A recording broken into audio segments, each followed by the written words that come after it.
يالله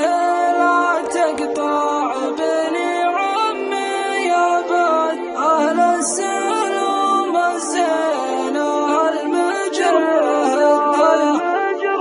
حن البقوم اللي لنا العز ممتاز من جدنا الشيخ الحفيد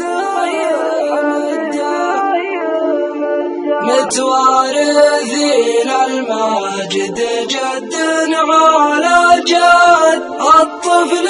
منا يجذب سلم جده